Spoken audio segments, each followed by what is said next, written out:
basically what I do is just paint. A lot of what I do now tends to, if it's not a mural, my private work has to do with the blues, the early history of the blues. The series is called the Chitlin Circuit Review, and it's been touring now for a little bit more than a year. Next date is scheduled is the City Gallery at Waterfront Park in Charleston, South Carolina. That'll be in January and February of 2010. The show just came back not too long ago from Smith Robertson Museum in Jackson, Mississippi, and that was very good reception, very good turnout down there, which I was really happy about. One, because it's the blues, and it's going, in essence, it went home, and it was very much appreciated down there, and we had a ball. These pieces are from my series, the Chitlin Circuit Review, which is based on the early history of the blues, not so much from the context of an actual blues musician or a number of blues musicians, although that is heavily featured in here, and all of the characters or the musicians featured are from my brain. But what the series is meant to show more so is that history and the culture of the people who made the blues, what gives the blues its life, its depth. For me, most of American music, or Western music to a large extent, modern Western music, comes from the blues. So if you look at the blues gave birth to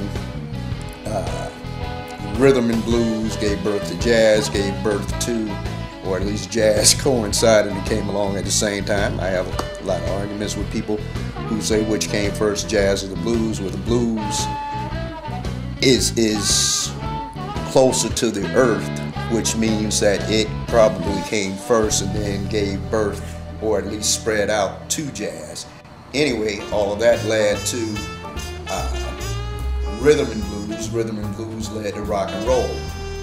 Now, once you start going into rhythm and blues and rock and roll, everything kind of branches out and splits off of that. The point is, the great granddaddy of all of it is the blues.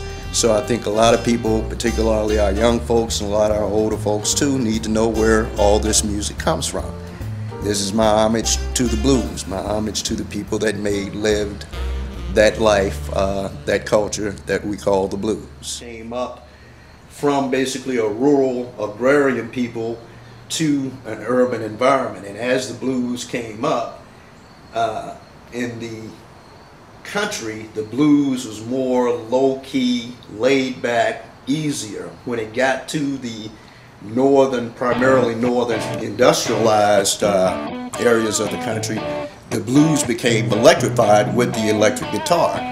Also branched off more to where you had jazz becoming more prevalent or prominent in the urban areas.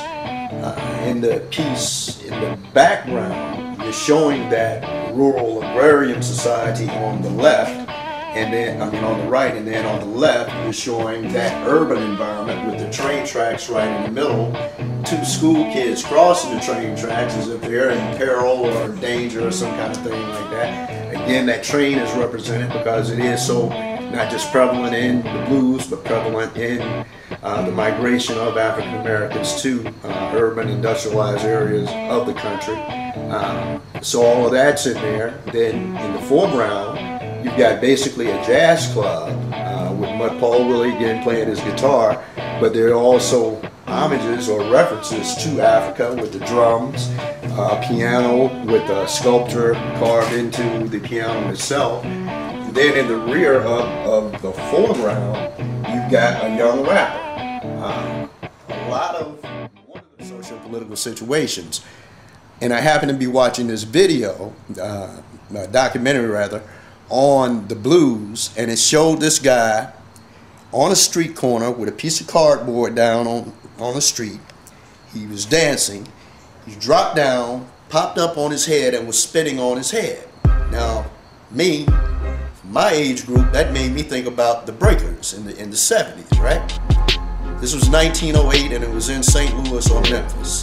So that was, he was breakdancing to the blues before breakdancing became breakdancing, which let me know that ain't nothing we do now new, no matter what it is. Somebody else has done it before, thought of it. You might have a new medium now that lets you do it, but it's all been thought of before. So it let me know that all this music, rap music, call and response. Call and response comes from Africa. The blues, call and response.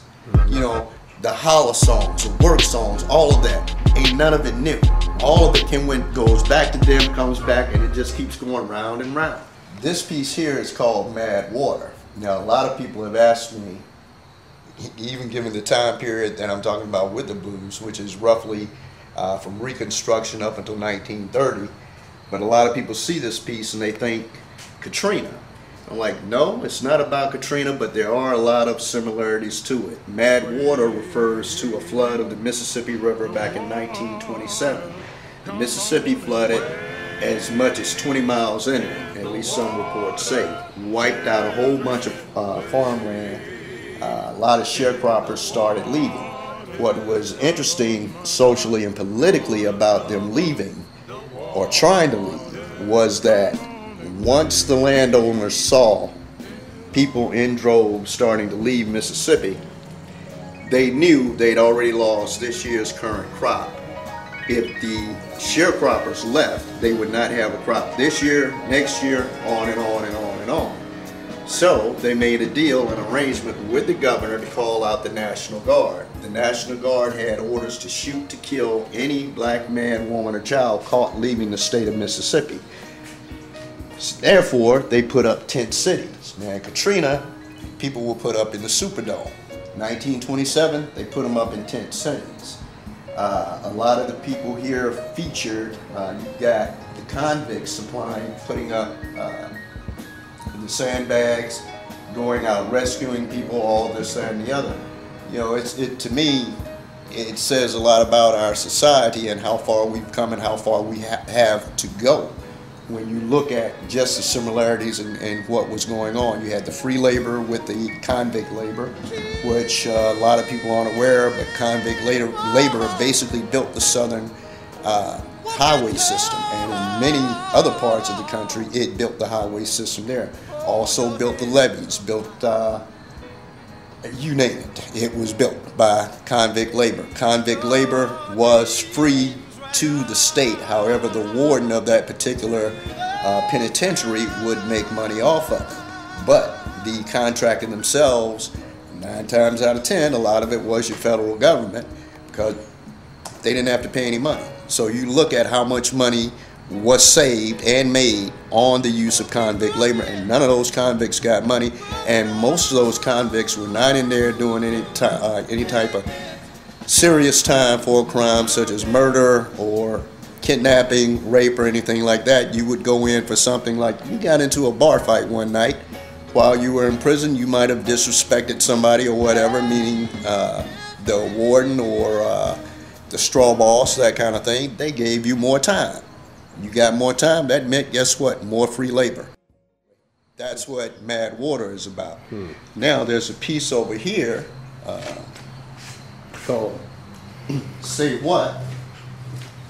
Say What is one of the few pieces in this series that does not have a musical instrument necessarily being played, although the guy sitting on the wash tub, and that's Critter Getter. You know, I'll explain a little bit more to you about Critter.